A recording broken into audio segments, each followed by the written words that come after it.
What's up, y'all? Got a new go bag. Primarily set up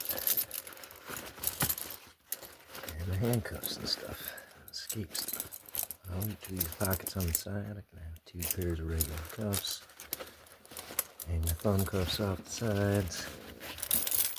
2 pockets at the end. I got leg restraints. First pair of cuffs that Not Too Dead got me there. Two in the cuffs. Fit my bag that holds all my pick sets and locks and things that I take around for practicing.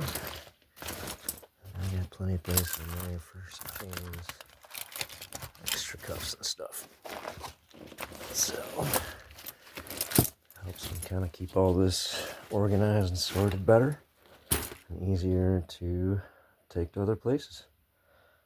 Just thought that'd be a neat little share. Hope you're all having a great day.